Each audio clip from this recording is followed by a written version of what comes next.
Good afternoon. I'm Caitlin Baggett-Davis, President-elect of City Club of Portland, and it is my pleasure to welcome you to today's program.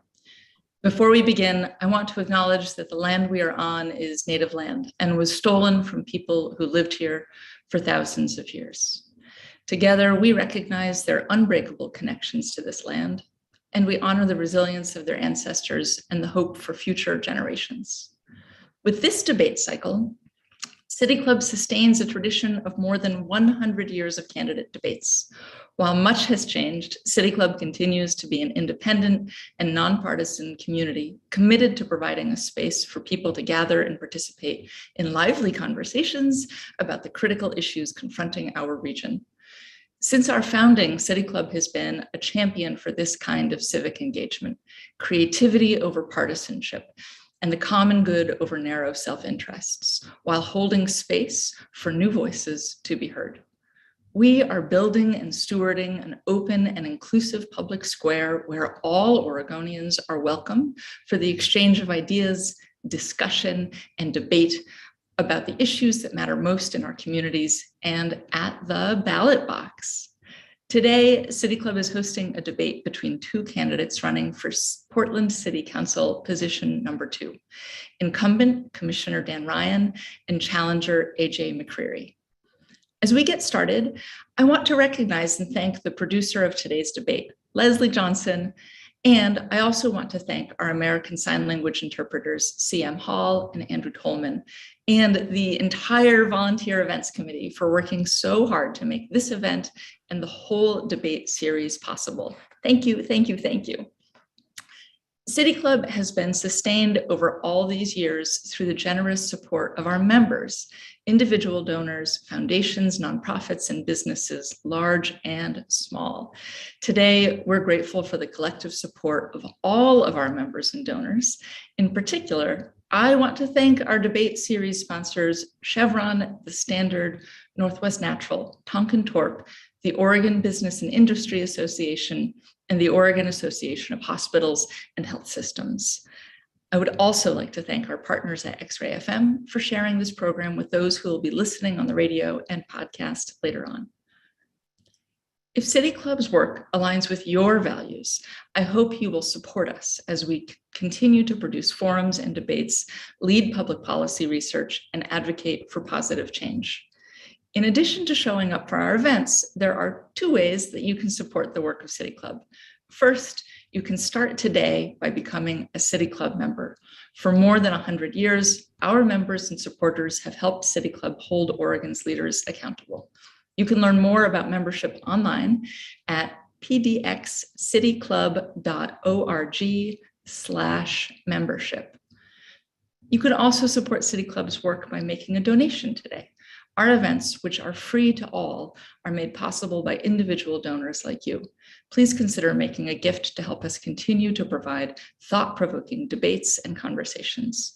You can donate now by texting Democracy PDX to 44321.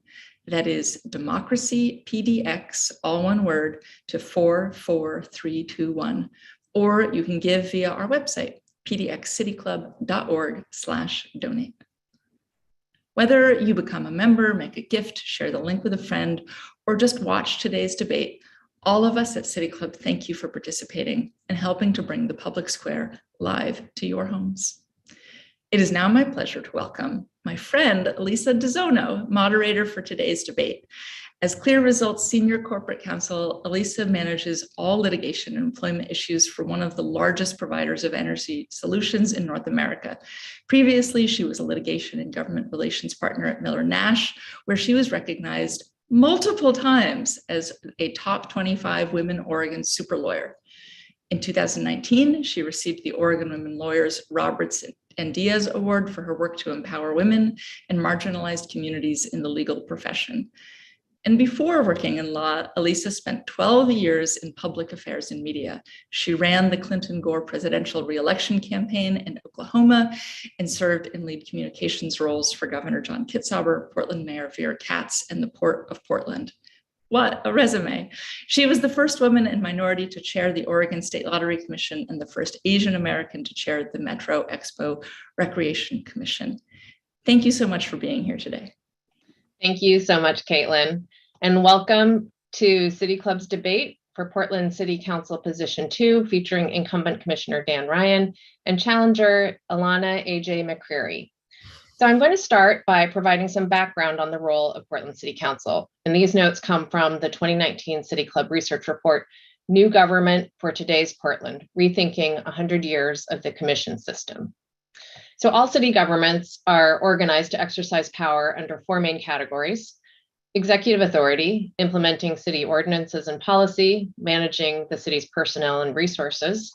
Second, administrative authority, the more day-to-day or street-level functioning of city government. Third, legislative authority, mostly the power to approve municipal budgets, pass city laws or ordinances, and create policies. And fourth, quasi-judicial authority, mostly limited to land use and similar specialized and highly local appeals and decision-making via hearings. The City of Portland has a variation of the commission form of government that is unique for its size. We have a mayor and four commissioners, all of whom are elected citywide in nonpartisan at-large elections. The members of the City Council jointly exercise all types of authority, largely by majority rule. All five members serve as executive heads of city bureaus.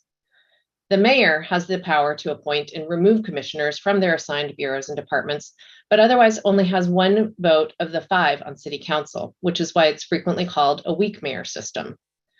All of the commissioners, including the mayor, have broad authority to run their departments and bureaus. They can hire and fire top management. They may or may not engage a professional top manager or administrator. The mayor and two commissioners run for election every 4 years, and then 2 years later, the other two commissioners and the city auditor run.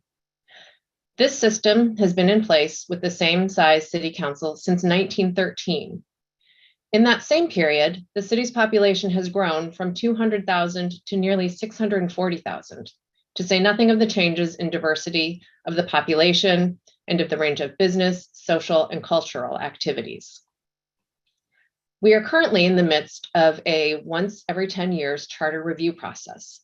As many of you know, the Charter Review Commission recently settled on a number of recommendations for reforming Portland's form of government to expand city council, to allocate membership to specific districts, and to centralize management of the day-to-day operations in the mayor and a professional city administrator.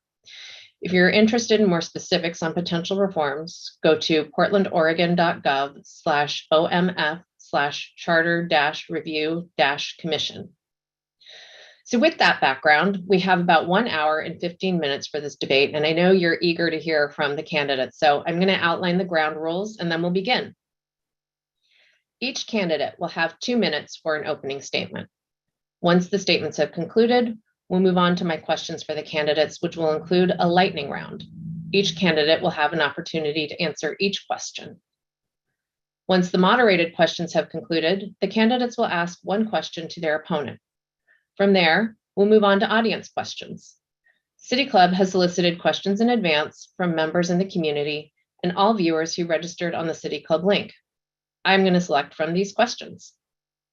One unique hallmark of this season's debate is what we're calling a free speech pass. If a candidate wants to rebut a point made by their opponent, extend their own answer time, or clarify a response, the candidate simply needs to use a free speech pass. Each candidate has one pass worth 30 seconds each. Finally, we'll close the debate with a 2-minute statement from each candidate. For your information, we have a City Club staff person online backstage to provide timing reminders to the candidates, and we have the power to mute a candidate who goes over. Our intention is to distribute questions and time equally. However, as moderator, I reserve the right to follow up or ask for clarification, and should it be appropriate and helpful to the discussion. With that, before we opened the program, we flipped a coin to determine who would give opening remarks first. And Ilana A.J. McCreary is going to go first. AJ, you have 2 minutes. Please begin. Thank you. Thank you for having me. My name is Alana Joy McCreary, but I go by AJ, and I'm running for Portland City Council seat number 2. I am a single parent, a light-skinned Black woman, a community organizer, artist, renter, non-driver, and a problem solver. I was born and raised in Portland. I went to Benson High School. I remember a Portland where my mom could time me to the minute if I was taking the bus because transit here was that reliable. This is my home. This is the city that has shaped me. I'm rooted in this community so much that it's helped me raise and educate my son, Hobbs, who is homeschooled, a local artist, ballet dancer. He's kind of a superstar. I know that my kid wouldn't be the human he is without this community. I know I wouldn't be the human that I am without this community.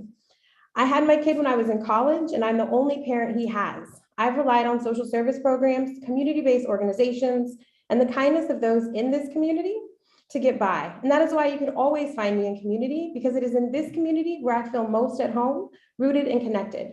But right now, I do not recognize the city we've become. There is an incredible amount of unmet need, and ever since I've been lifted out of a position of need, I've strived to be the kind of person I hope to meet on my darkest day, which is why I've been filling in the gaps, pouring resources and support into the community for folks living on the margins.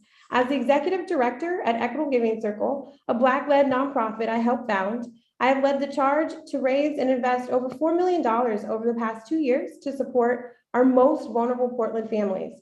We have supported over 25,000 Black, Brown, Indigenous, and immigrant households across Portland. Through our weekly CSA program and our food pantry program, we prioritize the sourcing of fresh produce from local farmers and small businesses. I'm also one of the founding members and on the leadership team of Mom Block, a large network of moms showing up to take care of one another. It's mutual aid in real time.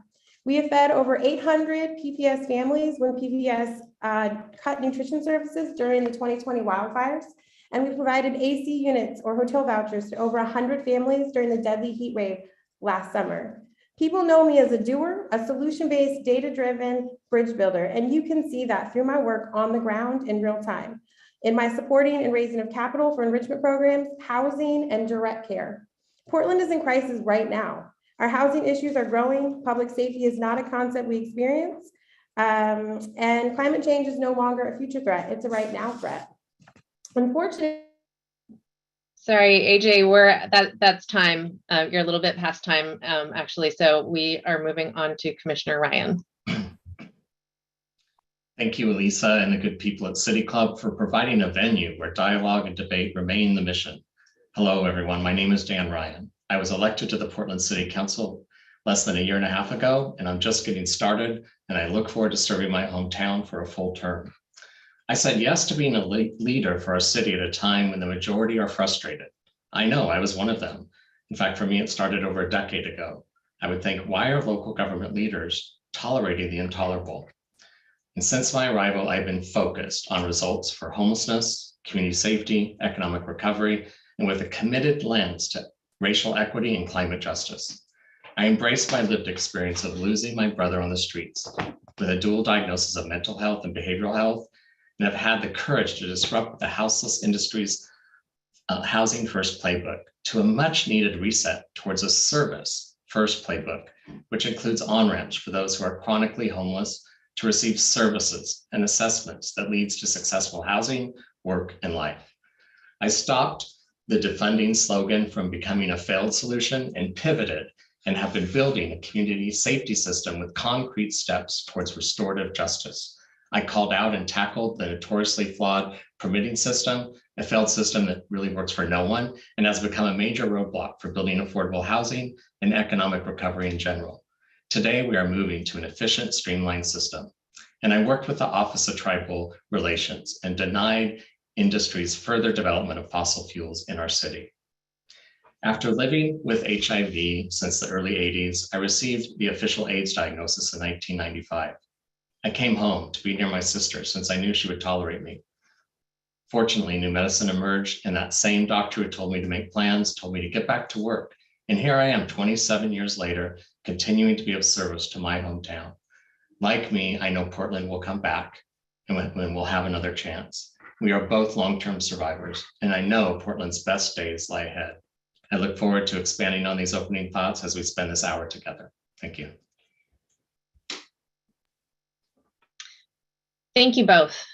It's a special pleasure for me as a North Portlander to be here with both of you, who I know are both North Portland residents. So we've talked a lot about over the past couple of weeks with many community members familiar with the Portland City Council and your race in particular, so we've developed a series of questions related to city area issues and our communities. You're going to have 90 seconds to respond to each of these questions. At 90 seconds, please complete your sentence. We'll have a timer behind the scenes who will indicate your time is up. And as AJ's already learned, if you continue beyond that, you will be muted and we'll move on. So please do try and keep track of the time cues. So to get into the spirit of the debate and get us all warmed up, we're going to start with a short practice lightning round of questions. You ready? Both of you are going to have to answer these. Burgers or pizza? Start with Commissioner Ryan. Burgers. AJ? Neither.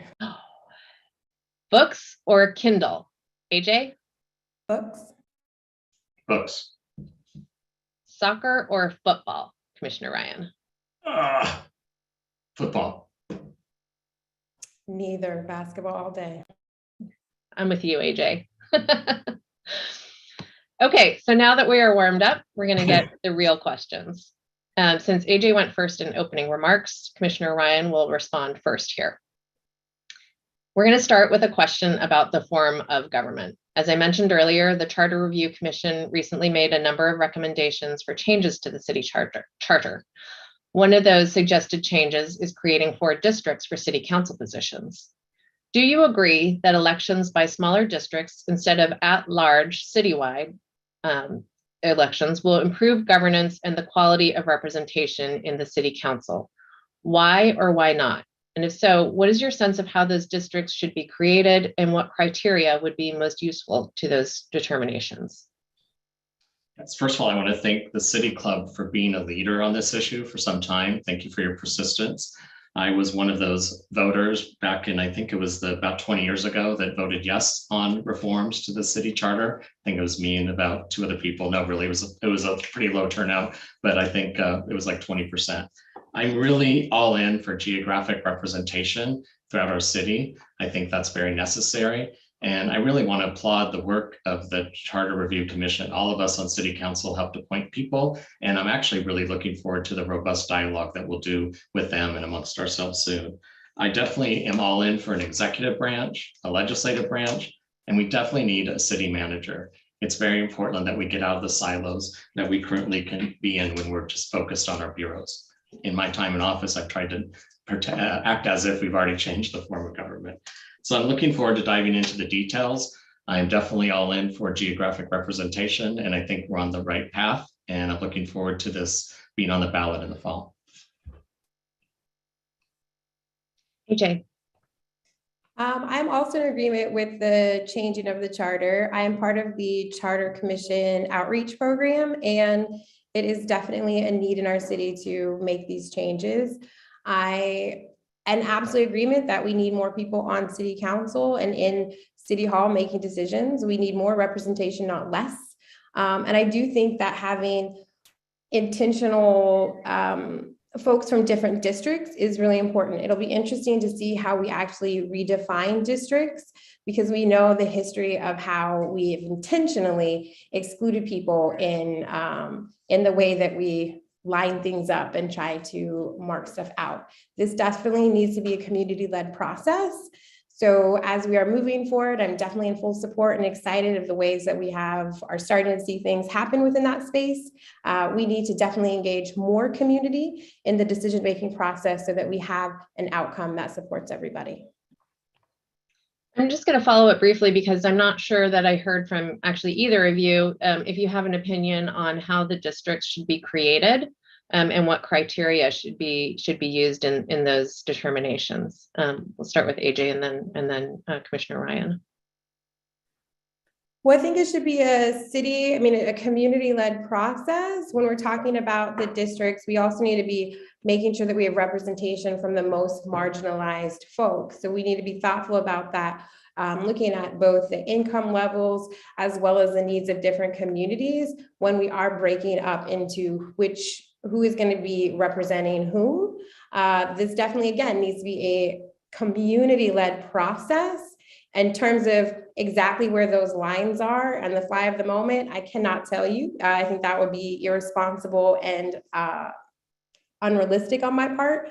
But I do believe that we need to have a deeper representation from folks that are Black and brown in city council, in city hall, in real time. Thank you. Commissioner Ryan. Yes. Yeah, absolutely. I think that geographic representation is necessary. I really look forward to diving into the details. I'm not sure how many we need from each district at this moment, but I know that I am pleased to hear that there's multiple. I also not sure at this moment if it should be 4 sections of the city, or maybe because I was born and raised in North Portland, went to Roosevelt High School, I always wonder, wait, where's the 5th quadrant? So I am wondering if it should be 4, 5, or 6. So I look forward to that conversation as well. Why I have the floor, I want to acknowledge that our campaign finance reform work that we've done in the city of Portland has been game changing, and that's foundational. So having that as a foundation with this on top of it is really going to make us, I think, have the most progressive system in terms of how we include people in elected office. Thank you. If the forms are proposed by the Charter Review Commission make it to the November ballot, there will likely be an education campaign about the districts, the changing structure, and ranked choice voting, which is another component of the current proposal. What role do you see yourself playing in that campaign? AJ, you go first in this one. Well, I'd say, right now I've been teaching and educating community about what charter is and getting folks informed and participating in that process. And in the next, phase of this process, I hope to be doing the exact same, helping educate people and get folks informed and helping answer questions so that people feel informed. Something that we see at City Hall right now that needs to change is the lack of information actively ongoing being sent out to community. We definitely have an issue with outreach and marketing. And that is something that I am skilled at and excited to participate in helping get our community more informed. We can't say that our community doesn't understand or doesn't know. The issue is that they're not being given the information, myself included, appropriately. So in the next phase of this, I definitely want to be a helper in getting information to people and getting people excited and engaged, because being civically engaged is critical to the future of our city and also to liberation for everybody. Yeah, well, because of my experience currently on city council over the past 1.5 years and the opportunity to dive deeply with the good people from the Charter Review Commission, I'll definitely have more information. So my first goal will be to be an information source. And I think because of what I've witnessed in the past, change is hard for people. So I don't want to underestimate that if we don't get out there and have dialogue and release information and allow people to really understand this, then we could once again see ourselves with the same archaic form of government that we've had for over a century. So I'm really looking forward to being part of the team that helps Portlanders understand where we land on this reform. And while we're on the topic, do either of you have an opinion on ranked choice voting? Commissioner Ryan. I have just studied it a bit in New York City. It seems like it worked out really well. And so my limited knowledge of it at this moment is that it's a step in the right direction. So I also want to trust the work that's been going on for the last 1.5 years by the Charter Review Commission. They've actually, as volunteers, dove in deeply to this issue. And so I'm really looking forward to their presentation and hearing more about why they chose to dive into ranked choice voting. But it seems much more inclusive.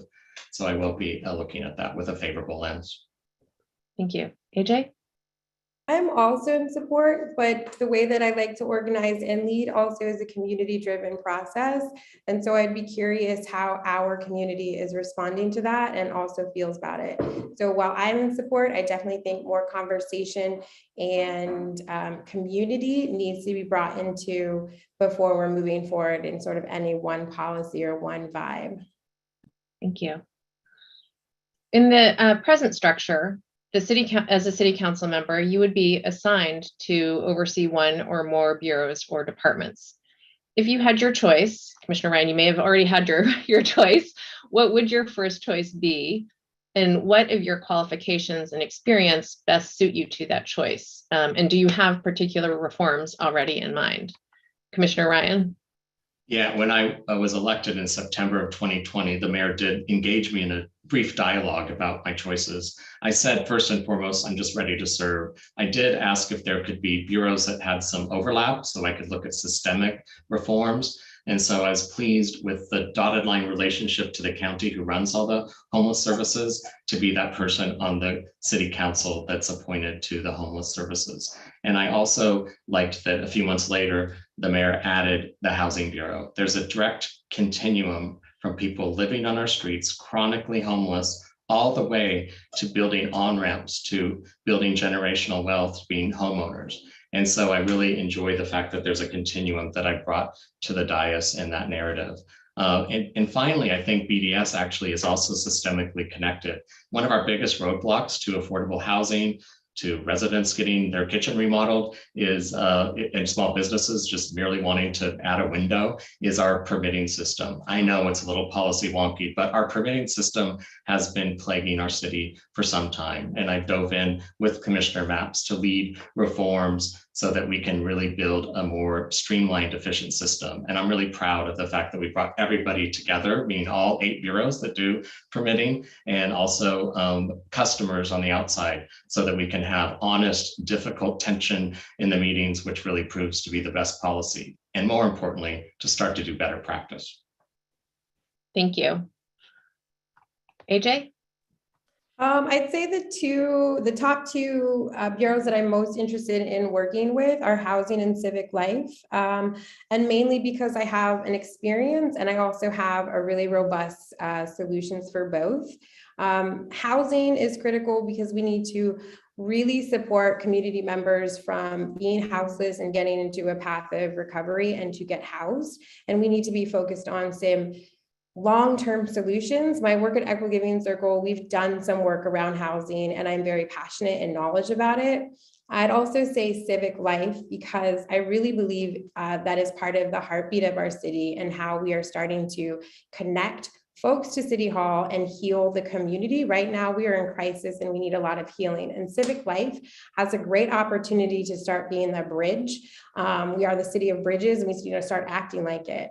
I think that within Civic Life, there's an opportunity to help get folks more engaged and educated around what is happening in our city and how we come together and heal. I probably could go on, but I'm also close to time. So I'd say the two that I really want to focus on are housing and civic life. And I do know that my skill set will really help make some really impactful changes that will both be felt now and for future generations. Switching topics a bit, after decades of decline, Portland's murder rate has gone up in recent years. 2021 was a record year for homicides. Gun violence generally is increasing. Is Portland less safe than it was 5 years ago? Why or why not? Do you have proposals for addressing concerns about public safety? And can you identify measures already in place that are working? AJ, you take this one first. Absolutely. That's a really important question. And yes, our city has changed the safety. And a big part of that is because we are not resourcing community. We're not invested in Portland. We keep investing in the police and police do not make us safer. Well-resourced communities are safe communities. And it's important that we start investing in things that work, that we're looking at the data. Portland Street Response is a program that has piloted and now citywide, and we need to really in-depth invest in that work, as well as making sure that we're telling community this is a service that is available and that they can tap into. We need to be really intentional about the ways that we are moving from our crisis and into a space of safety. Public safety is critical. And I'm coming from this as a Black woman and a mom of a Black child. I remember a Portland that looked and felt very different. And the gun violence here is something that is definitely growing by the day, and it would change if we start resourcing our communities differently. If we start investing in community, if we start investing in streetlights, if we start investing more in Portland Street Response, if we get sidewalks, really thinking about the outcomes that we want. We can't keep investing in the same old stuff. We have to invest in something different. And that includes the way that we are looking at public safety and gun violence. Thank you. Commissioner Ryan? Yes, thank you. Definitely, there's been an increase in crime, and it's been on the rise now for a couple of years, and it's sad. And one of the reasons why I reached out to Commissioner Rubio when she was elected, when we were looking at our first response to gun violence, was how important it is to invest in community to be a part of the response. And so we invested millions into working with community members that are most impacted by gun violence. Because when you look around the country and you see cities that are actually clearing their cases, their criminal cases, it's because of the trust between impacted communities and the police force. And so it's really important that we build those bridges. In the ride-alongs I've done with the organizations, mostly in East County, that have received those investments, I was really taken with the bridge building they're doing with the families that have lost a loved one to crime, and also with the security that's throughout our city, not just police, but those who work, say, security at a club downtown. It's about communication, it's about building relationships. And on that note, I was really clear that it's so important when we cut anything to repurpose it towards an investment. So before I got in office, I thought it was smart to get the seed money to build Portland Street Response, which I'm a strong advocate for. I did question why it closes at 8 o'clock, because I know that most of the phone calls often come in to the dispatch in the evening and in the night hours. But I do believe that we're on the right path. We have to have an integrated first responder system, and I'm grateful that we're building that in the city of Portland. AJ, you exercising your free speech pass?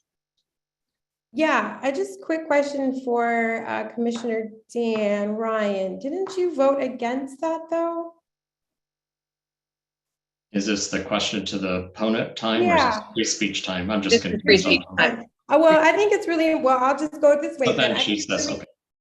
If I'm not going to ask a question, I'm going to say in my 30 seconds, it's really important that we are looking at our current commissioner's track record, because it's really important that what they're saying now as they're trying to get reelected matches what they've been doing or what they have not been doing. Because I'm really not sure if that's all in alignment with your track record. Oh, free speech moment, 30 seconds, here I go. So I was really clear that we were expanding Portland Street Response. I've been fully supportive of it. We did reach a moment where we put money into the contingency as we were waiting for data to see what was the right way to build forward. Like you, AJ, I'm a data-driven wonk at times, and so I just wanted to see the information so we could make strategic decisions as we were building forward. There were no delays in the expansion. I think AJ is correct, though. Wasn't there a vote at one point that you did vote against the street response expansion, at least until for a 6-month hold? Decided, yeah, the majority decided that it was wise to let the data come out from PSU and then to put it in contingency so the money could be freed up after we received that information. Okay, so we're still kind of along the lines of police, so you might have a chance to keep on expanding on that a little bit. Portland Police Bureau and police accountability have dominated the headlines for years. The Bureau has struggled to live up to the terms of its settlement agreement with the Department of Justice. And recently, Mayor Wheeler proposed putting a key component of oversight imposed by the federal courts, the Citizen Oversight Committee, on hiatus because it is having difficulty filling its membership and maintaining its staff support. What do you think is most necessary to accomplish meaningful change in the effectiveness of the Police Bureau and its relationship to Portlanders? Are more police part of the answer? And Commissioner Ryan, you get to go first on this one, and then AJ. Yeah, we've been in a lot of conversations with both the Portland Police Bureau when it comes to the Portland Police Association, when it comes to our contract negotiations, and also with the Department of Justice on negotiations as well. And there's been some great outcomes of that.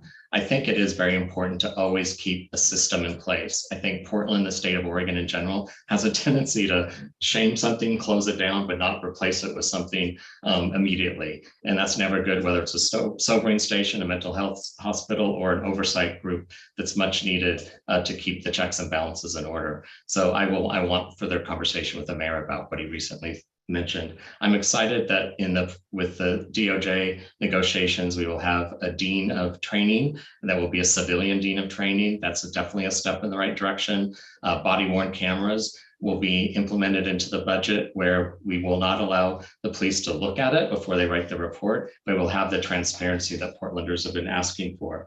And so those are just a couple of the reforms that I'm really grateful for. I also like that in the police negotiations, we now have a really concrete, clear discipline guide. And so we're building transparency and we're building morale. Quite frankly, we have to recruit more police, but they can be police that are more like social workers. I look forward to the increase of peace officers on our streets. AJ. So my first response to the question is absolutely no. I think it's really important for us to look at, again, data. If we want a different experience, we need to do things differently. And I'm sorry, you mean no, that we don't need more police officers on the street? No to more police. Police are not keeping us safe. Police have a rooted history in white supremacy and harm. They were created to keep people enslaved. We cannot reform that experience. We can grow out of that. Investing in the Portland street response is critical, definitely having body cameras, but we cannot expect police to be solving the problems. We need to actually get to the root of the issues, and we need to actually move away from these systems that haven't worked. We have hundreds of years of data that tells us the police aren't keeping us safe, that are not working for us. So to commit to that narrative or that experience says we don't actually want change, and we don't actually want to move forward. It's saying that we want to keep things the status quo, and that's not the solution. Myself, Portlanders, everybody that I meet, even strangers in an Uber ride at the grocery store, they want a different experience. We deserve a different experience. We expect a different experience. If we are a liberal place that is progressive, we need to actually be investing in the things that are liberal and progressive and moving us forward into a different experience. And so absolutely, let's invest in Portland Street Response and community-based organizations who are actually doing preventative work to crimes, which keeps us all safe. Okay, we're going to switch topics again.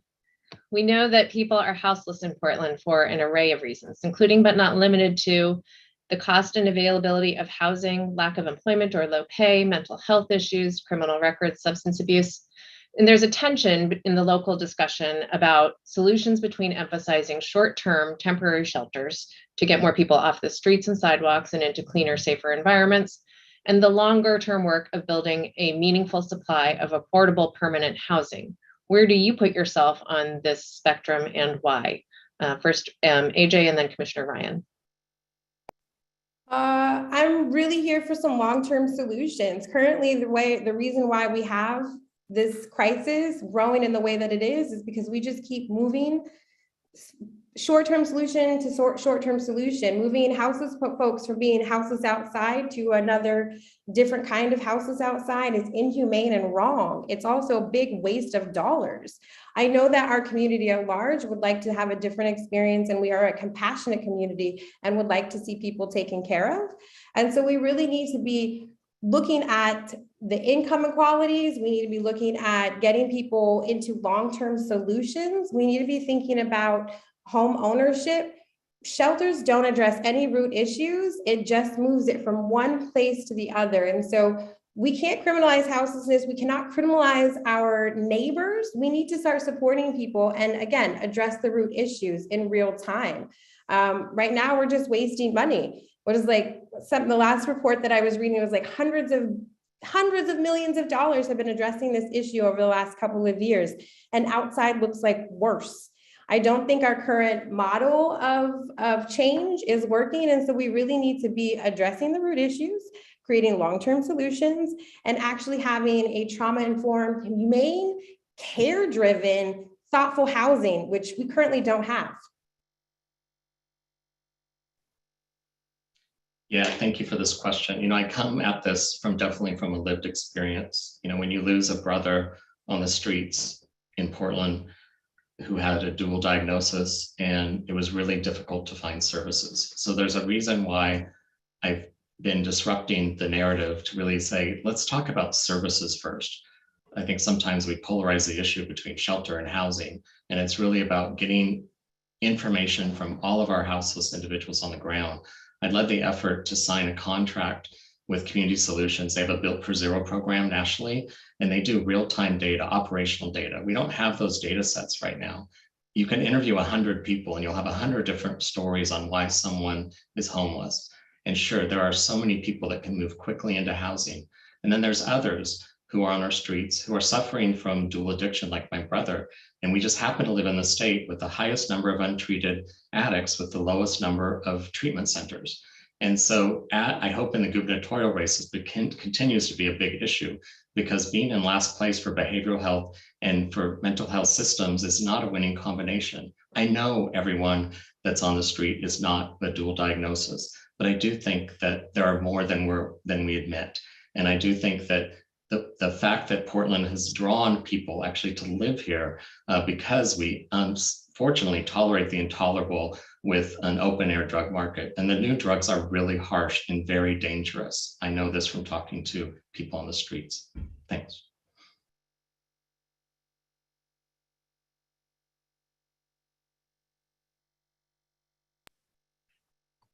The pandemic and working from home, the absence of the business community, and the shutdown of arts and culture venues did major damage to the financial viability of Portland's downtown, which many feel was exacerbated further by protests.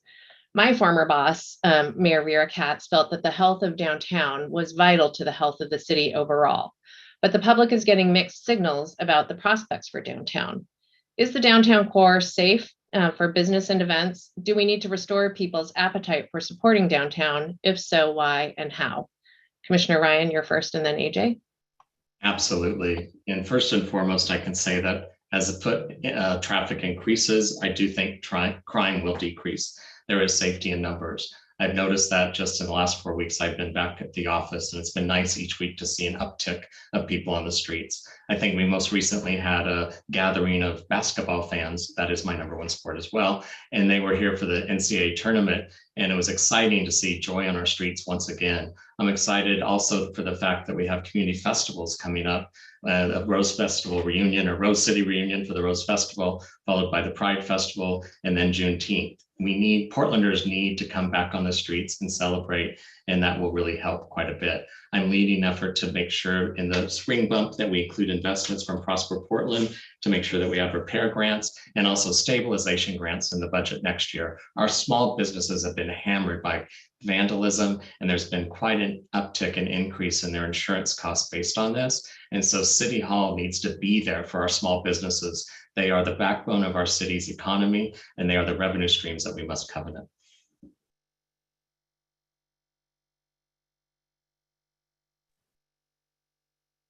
I think that this is an opportunity for us to reimagine downtown.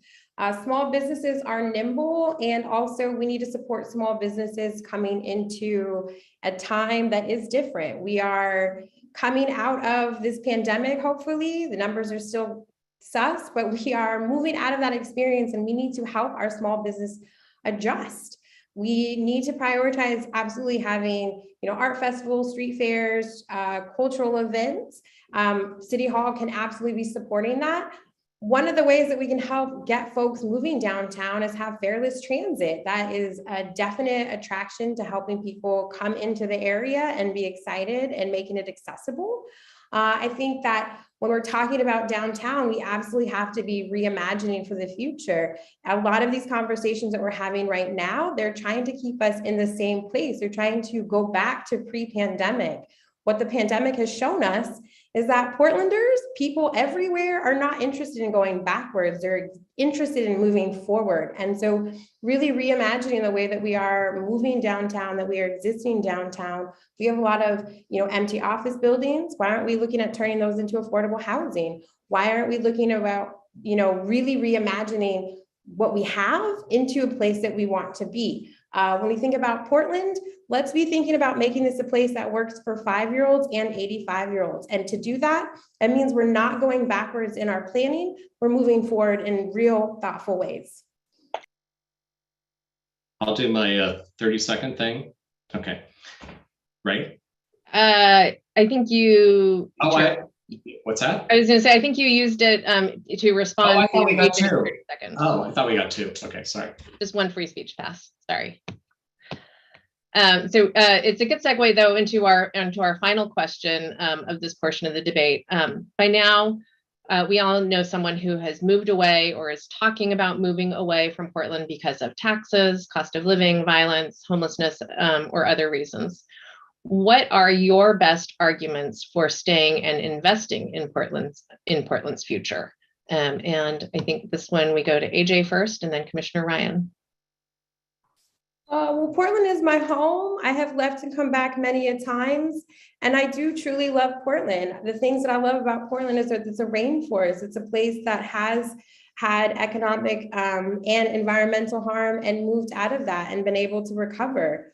We are a place that is committed to being, progressive, and those are value sets that I have. And I want to be a part of the change. I want to see Portland sort of grow into the place that was talked about when I was a young child.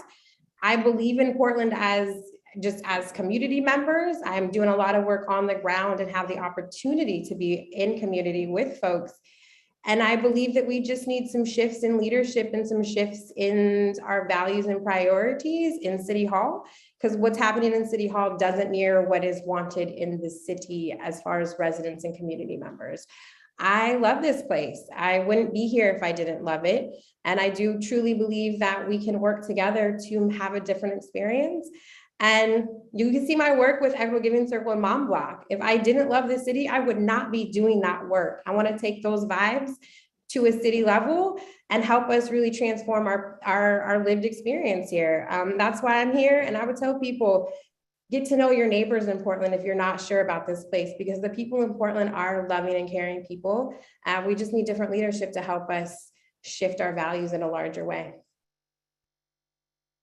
Yeah, first I want to acknowledge the frustration of many voters. I too have lost some friends that have moved out of the city over the past 2 years, and it's sad. They're people that have done a lot of civic engagement and given so much time and money and loved on our city. And so I do think that it's important for government to really we need to improve the services that people are receiving instead of decrease those services when people's taxes are going up, property taxes. So I get the equation. I'm also here to say that I get to witness every day the good work of this city, and especially the city employees. I see our first responders not missing one beat during the COVID epidemic.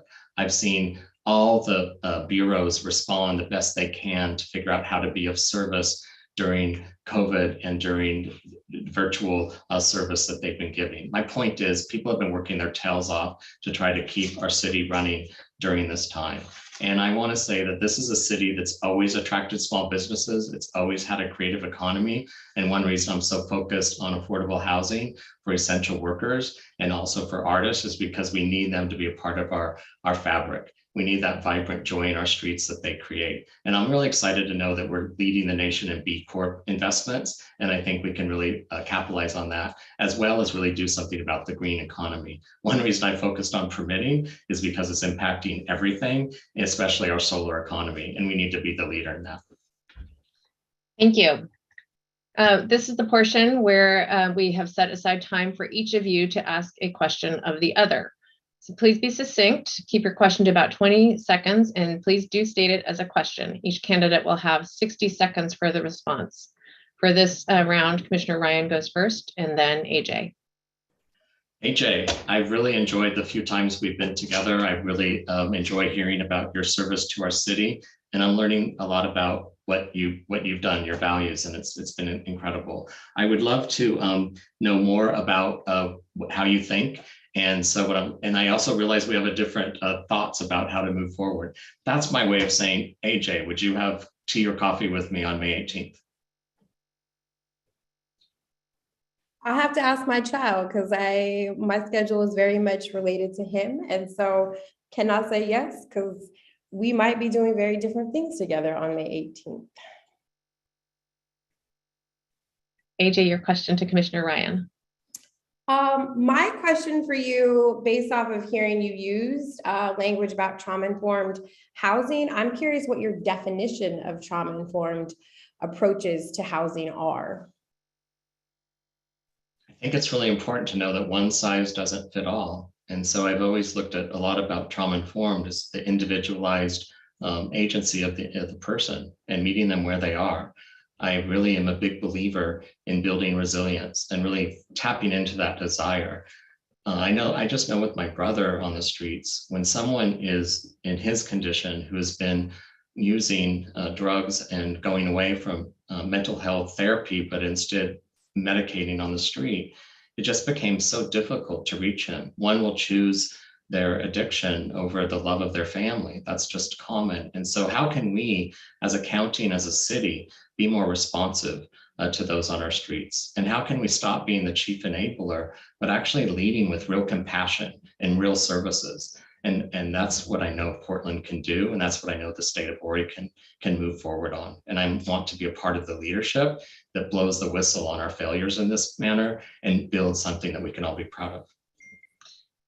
All right, we have a final lightning round, a little bit on the more serious side, still city issues. So I will ask a series of short questions, and please respond with one word or one short sentence. First, should outdoor seating for restaurants be permanent? AJ, and then Commissioner Ryan. Absolutely. Of course, everyone's enjoying it. Like, you got to feed what's working. Okay, should we return the elk and the fountain to the park blocks? Commissioner Ryan?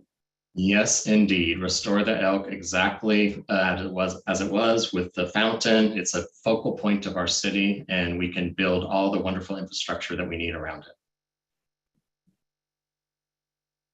Sure, though I don't feel like the elk is a priority. Fair enough. Do we need more or less bike paths and traffic commerce within Portland city limits? AJ? We do, but we also need to be making sure that they're safe, because currently we have quite a few bike lanes that are not safe for drivers or riders or walkers. Commissioner Ryan? Yeah, I think the right amount. And I think that it's good that we're experimenting with this, and we need to study it. And I really appreciate Commissioner Hardesty's leadership on this. Okay, and finally, who or what is your favorite Portland icon? Commissioner Ryan, and then AJ. Oh, such a long list. You know what? Vera Katz. I know her son, her former husband, and I met her and got to know her really well. She was on the board at the ballet. She loved this city, and she had the chutzpah to take action. I'd say our honorary Black mayor, Paul Knowles, is definitely one of my favorite Portland icons and someone who is a pleasure to know and be in community with. All right, thank you all. It is now time for audience questions. As noted earlier, City Club solicited questions in advance, from which we selected the following. Each of you is going to have 60 seconds to respond. Bill had a question on the Portland Clean Energy Plan and the Community Benefits Fund. Have you been following the recent reporting on the PCEF? Do you have a position on whether the Grants Council is living up to its duties of transparency and accountability in making awards? And do you have suggestions for improvements? AJ, I believe you go first on this one. I think that the PCEF grant is an amazing project, and it's really exciting for our community. It's not something that's in crisis. I do think there are some small pivots or adjustments that they can make to help it more accessible to community, and also that can help it really live to what its goals are. If you read it, there are some small things that are not working out in terms of the actual implementation, but those are things that come up when you have something new. So we need more time with this. PCEF is an incredible opportunity for our city. It's one of the ways that we can be leading in change. And the work that's happening around that is absolutely magic and a blessing to see, and something that we need more of. We just need more of it. It is working, and it is exciting to watch. And I am really proud to see that our city has invested in this way. Commissioner Ryan. Yeah, first of all, I think that Commissioner Rubio is on this issue, and she's really leading well. I thought her opinion piece that appeared recently in the Sunday paper was really spot on. I think that it's really important when we're building with small grassroots organizations in the BIPOC community in East Portland, where many of the grants are going. We have to work with them and not ever shame or scold them for the challenges it is to build an organization. Being from the nonprofit community, you really need to incrementally build your organization. It's very challenging when you get a really large gift in a short period of time. And so we have to help them with technical assistance as they build. And it's so important that we invest in communities that are most impacted by climate justice. All good practice is from the ground up. And so I think that we're onto something with this, and it's new, and we're working out the kinks. And I really appreciate Commissioner Rubio's leadership on this. Thank you. Several people posed questions about how we track and better assist people living on the streets. Tommy notes that some cities have reduced houselessness through close coordination of local groups providing houseless advocacy or services, and by shifting from point-in-time counts to living databases of unhoused individuals' needs and backgrounds. This reportedly helps connect houseless people with personalized solutions that may improve their situation. Do you have a position on this approach or a different plan for how to do this more effectively in Portland? Commissioner Ryan, you're first on this one. I not only have a position, but I've actually taken action and leadership on this. I did notice early on that we struggled in terms of having data, real-time data that would allow us to really know where we are and where we're going. And so that's why I brought the contract into the joint office from Community Solutions Point in Time Count. They've been doing this nationally, and it's an organization that will help us as trainers build that type of culture. So it's so essential. And it's also necessary. We had a very important vote 2 years ago here together, measure passed, and high earners are now providing much of that revenue. And they need to know exactly how we're spending the money, what results we're getting. So we need to be much more transparent also with a dashboard on how that's going. But in terms of services, it's all about services first for me. So it is about meeting people where they are and guiding them into services. It's a big leap to go from living on the streets, especially if you're chronically houseless, into permanent housing. And we need more support for that. Thank you. AJ? Yeah, I think that when we're talking about how we move out of this current crisis, we really need to be talking and engaging and giving advocacy and agency to the folks that are houseless, that are having this lived experience. And we need to be really investing in community-based organizations in real time and ongoing to help adjust this. Part of this, let's keep a database, is very much for rich white folks. It's not for individuals who are experiencing this. They're not looking at a database. They're looking for resources and services. And so I very much do understand us wanting to track, but we also need to be spending that same amount of energy or more in the actual solutions, the actual work, and the actual care. So my big thing is invest in CBOs that are already doing the work. We already have people on the ground. We need to make sure that we're investing in that work for long time solutions. Like, this can't just be the way that we're interfacing with CBOs. It is very haphazardly. And CBOs is community benefit organizations? Community-based organizations. Thank you. Zainab posed a question about safety. What is your specific experience with community safety initiatives in Portland in recent years? Have you been involved in public discussions related to policy reforms and future planning that you could report to us? AJ, you're first on this one. I've been in community and a lot of different boards and spaces talking about community safety, doing work. I always am going to go back to invest in community, invest in CBOs, community-based organizations doing the work in real time. That is how we address public safety. It's like such a simple and obvious thing, but it's not happening. It's not happening today. It's not happening last week, and it hasn't been happening in the last 2 years or 10 years, longer than that. So I absolutely would like to be seeing changes in public safety, and we know that is going to be through investing in our community in real time. Well-resourced communities are safe communities. I can say that every day, all day long, and it just gets more true and real every time I say it. Thank you. Commissioner Ryan? Yes, I'm excited to be part of a city council that is investing in a comprehensive, holistic community safety system. We, as you know, the system includes many pieces. One is the 911 system, who you call, and then who will respond. And I think it's important that we have the right responder show up at the right time. I'm really excited about the integration. I have not enjoyed some of the rhetoric that pits different responders against one another. We all need each other. The police need the Portland Street Response needs fire. They all are part of a team. I think our biggest concern we have, not just in Portland, but in the entire state, is where do we take people when they need support? Where do we take them to receive restorative building that they need to build their resilience? Again, when we have the least amount of treatment centers, that's not a good plan right now. So we have to invest, and I'm glad that the legislature is now putting more money into behavioral health. We have to expand that, and we have to also bring back the sobering stations that would be redesigned so they're actually built for people who are taking the new meth that's causing much aggressive activity. So we have some building to do. Thanks.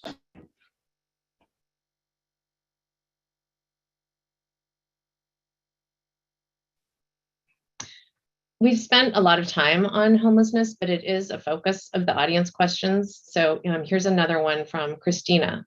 How do you see Bybee Lake's Hope Center fitting into our help for homeless populations? Are there other underused facilities that you have in mind? I think, AJ, you mentioned some of the downtown buildings possibly. And AJ, you're first on this one.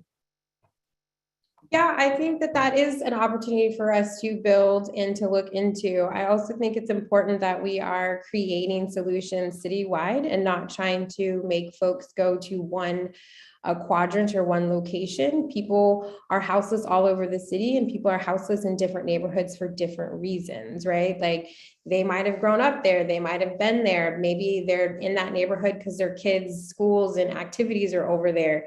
Maybe it's because they're checking on an elder in their intimate community. So I think that we need to be really mindful about creating solutions citywide that are accessible and that have wraparound services. So yes to that space, but also what about the other spaces that we can utilize and forge a different path forward? Commissioner Ryan. Yes, I definitely reached out to Bybee Lakes soon after I began my journey when I ran for office 2 years ago. I think because the CEO of the organization has a lived experience of being homeless themselves, somebody that was able to get recovery themselves, they come from that lens. And I do think having an organization that really provides recovery systems and services is very important to have as a part of the continuum of services here in Portland. One size, again, does not fit all. So I think it's very important that we bring them into the system. And what I like is learning communities that can learn from one another. There's a lot of other organizations, a couple that I can mention is All Good is going to be providing services for some of the Safe Rest villages, as will Cultivate initiatives out on 122nd and Burnside. And I really enjoy the fact that they're really stepping into this services on the ground and wanting to help guide people towards permanent housing. Thanks. Commissioner Ryan, I want to go back. This is kind of tied in, and you'd mentioned having a role in the permitting system. And a lot of people argue that the city's planning and permitting process is at fault for some of the exacerbated issues with housing. Do you think that there are things that you would do better to have a more streamlined process? And AJ, the question will be to you next. Yeah, I got the audit about 2 months into office, and it basically made it really clear that we have a system that's quite flawed. We have 8 different bureaus that do permitting. Most cities have 1 or 2.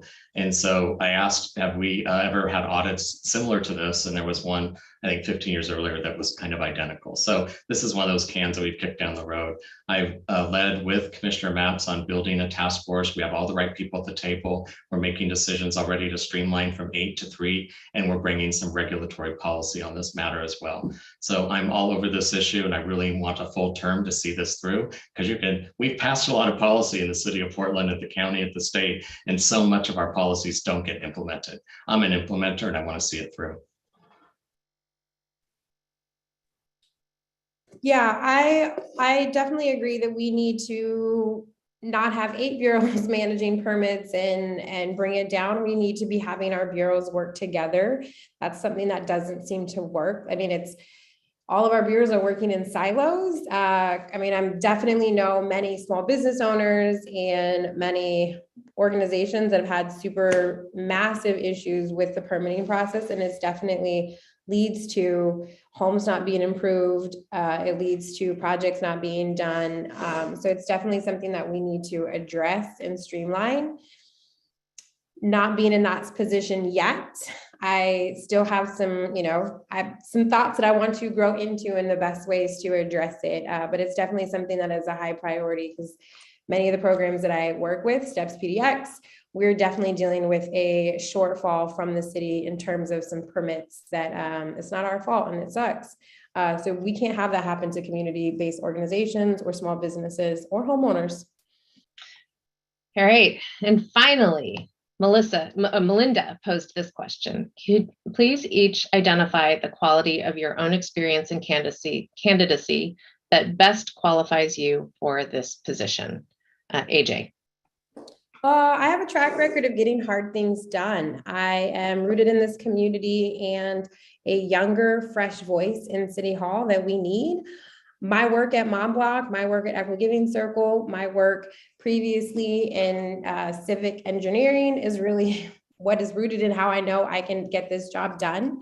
We need a different experience. We cannot keep investing in the same type of people and the status quo if we want a different experience or a different future. The pandemic has shown us very loudly that we need change, and people showed up on the streets in droves demanding change, crying for change. And so I am very much part of that new energy. You can look at my work and my track record of getting things done. We need energy that is rooted in community and hyper focus on implementation. And that is me. I'm going to bring that fresh energy to City Hall. Thank you, Commissioner Ryan. Yeah, I think I have a history of diving into the deep end, taking action. I'm not going to be perfect, but when I make a mistake, I admit it and I get right back up and keep serving. I want to thank my 6 older brothers for giving me a little bit of that persistence that I have in life. When it comes to building bridges, it's just something that I've always done. I have an executive experience, and when you're an executive and you want to move pragmatic work forward, your best meetings are when you have different opinions at the table and you can align yourself with what the goal is and then have some tension about different ways of getting there. We have to get away from this polarized, divisive action that thinks one way is right and the other way is always wrong. And usually the room is much smarter than one political point of view. And so I love that this is a nonpartisan role and that we can keep moving pragmatic work forward. I had an assistant recently that said once I'd end one meeting, I would ask her to please now let us meet with stakeholders of a different point of view. That's who I am. Thanks. Thank you both for your responses, and thank you to the City Club members who submitted questions. It's now time for closing statements. AJ gave the first opening statement, and because of that also gives the first closing statement. You've got 2 minutes. I am, as a longtime Portlander, right? I'm born and raised here. I am rooted in this community and invest in this community. Like I mentioned earlier, I wouldn't be doing the on-the-ground work, raising capital and investing in community in real time. I have raised and put $4 million into our community during COVID. I have prioritized Black and Brown business owners to really help revitalize our economy. This is the kind of energy that we need in City Hall. We need folks that are willing to do hard work, who are willing to prioritize the most marginalized folks in the space, and who are rooted in community. During the entire pandemic, I didn't see City Hall anywhere. They were not on the streets. They were not helping. Matter of fact, we were in City Hall asking to stop being brutalized by the police, and City Hall was not interested in really making that change. We need a different change. If anybody remembers the 2020, 2021 protests, we were crying in the streets asking for change. You saw leaders not in City Hall that were doing direct care, direct services, and moving things in our community, making sure that people were taken care of, whole, and safe. We need that leadership in City Hall. When I am elected, I'll be the first millennial in that space. I will be the first person to bring city community members into City Hall. That is the energy, that is the shift that we need. And I'm asking folks right now to invest in change, to invest in the future of this city, and to help got me into office and to help us make real change in real time. We're not getting that with the current leadership. To invest in that is silly. Can't keep doing the same old thing to get different results. So vote for me. I'm your next Portland City Commissioner for seat number 2. Yeah, first of all, again, thank you, City Club, for hosting this debate. Thank you for all those that are tuned in. It's really an honor to be here. Yeah, it's something I've been saying lately because it's what I experience. I was thrown into I was able to start serving the city in September of 2020. And instantly, what I learned is that, okay, now it's yours. And so I feel like this surgeon. I'm at the table doing surgery the best I can. And the family, all Portlanders, are yelling sometimes at me because I guess I clogged everyone's arteries the last 20 years. And the fact is, we didn't get here overnight, but we can work together to move forward. And I think as a collaborative bridge builder, I think the best action is when policy, practice, and more action provides the necessary results for community-wide goals. And I've proven that in my experience with working in the arts, education, healthcare, and now housing, homelessness, and community safety. And guess what? All those dots connect. There's no silos when it comes to big picture services. So the headwinds and the political noise is really persistent and loud. That's just what it's like in 2022. And I've proven that I can take a punch, not take it personally, and just get the work done. And so I'll have the courage, humility, and the values to be persistent to serve everyone. And by the way, government's not going to get us out of this ditch we're in alone. It's going to take cross-sector engagement, and that includes the nonprofit community and, yes, the private sector. We have to all come together, all sectors, proving that we can all work together to love on the city and move it forward. And I'm just getting started, and I so look forward to serving a full term for my hometown. And if you would like to know more about me, go to Dan Ryan for Portland. It's an honor to serve you. Thank you. Thank you. That concludes our candidate debate. Thank you to Commissioner Ryan and Alana AJ McCreary for being with us and for answering all of our questions. It's not easy being in the public eye in our current political environment, and we honor your commitment in taking on this important task. Thank you again to City Club sponsors, Chevron, The Standard, Northwest Natural, Tonkin Torp, the Oregon Business and Industry Association, and the Oregon Association of Hospitals and Health Systems. And thank you to City Club for giving me the opportunity to moderate this debate. To all of those viewing, thank you. As the great American philosopher George Carlin said, if you don't vote, you lose your right to complain. So please vote. Ballots arrive at the end of this month for the May 17th primary election. Our democracy depends on your participation. City Club has 4 more debates coming up. The other city council race, Multnomah County Chair, and both the Democratic and Republican gubernatorial primary debates. Check out pdx.cityclub.org to register for those or find a recording of this debate and the previous Multnomah County Sheriff's debate on demand.